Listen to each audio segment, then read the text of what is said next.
Ang ganda mo, Insan! Dapat lang. Pangalawang kasal ko na to. Kaya everything has to be perfect.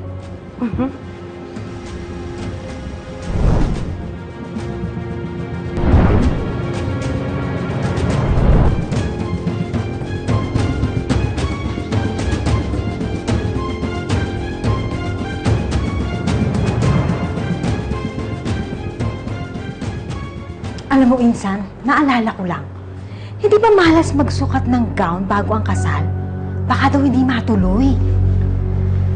Pwede ba, Patring? Tumahimik ka na nga. Ang dami mong pamahiin.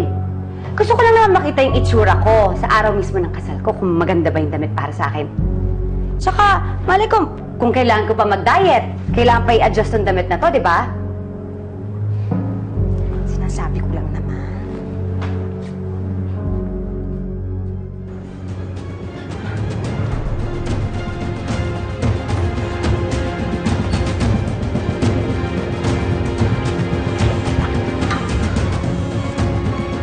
Boss, ilagay niya na. Hindi na nang mahalata yan. Let's go.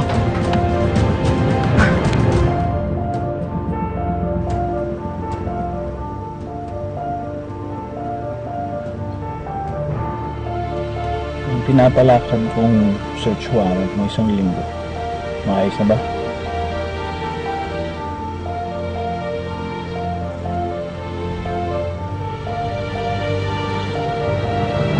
Best wishes, Scarlett.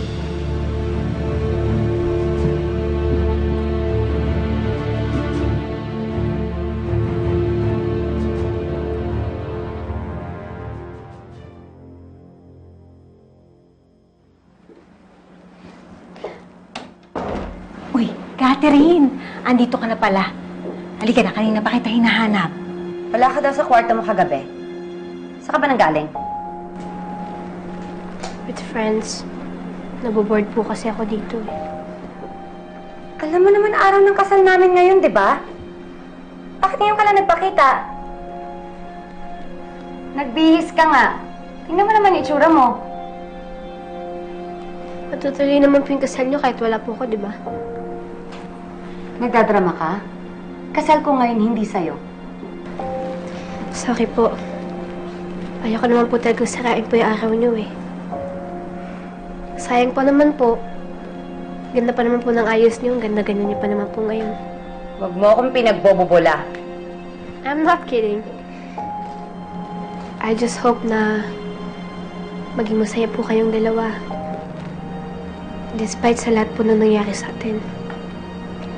You and Tito Jonas.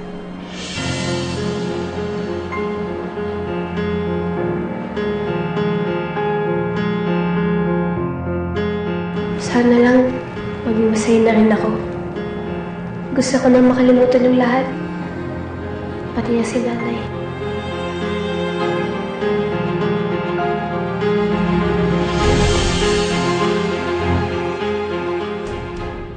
Alam mo, hindi mawala sa isip ko yan, demonyang Scarlett na yan. Alam ko nagsasaya siya ngayon sa paghahanda sa kasal niya. Di ba? May plano na ako. Benedict, alam ko yan nasa isip ko. At alam ko hindi maganda yan. Huwag mo na yan itutuloy. O tapos, may naisip ka ba ibang paraan? Kasi ako, meron ako 1,000 paraan para matapos ang kasamaan ng babaeng yun. Alam ko naman kaya mong gawin yun. Hindi siya kaya kong gawin. Ito ang kailangan natin gawin. Pagpalagay natin na nasa mali lahat ng mga paraan ko. Pero sa puntong ito, isang pagkakamali rin ang kailangan mangyari para mailagay ang lahat sa tama. Hindi ako papayag, Benedict. Pumasok ako sa kulungan na to na malinis ang konsensya ko. Gusto ko makalabas ako na malinis pa rin ako. Tapos ano, hihintayin pa natin na... Sinabi na ngang hindi eh. Huwag mo na sanang ulitin ang pagkakamali mo. Nung huli kang sumugod kay Scarlett. Dahil posibleng madamay din yung anak ko. Sana ngayon naman, sundin mo naman ako.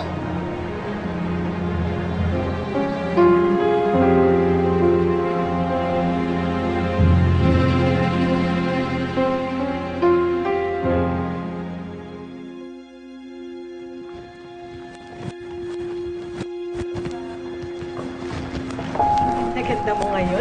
pinsan! Mami, bakit hindi puli mo yung bridal car?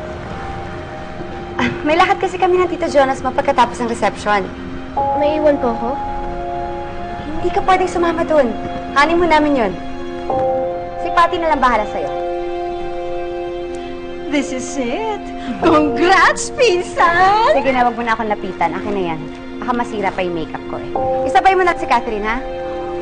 Ayusin mo natin. Hindi ka na. Hindi ako pwede maliit. Dali.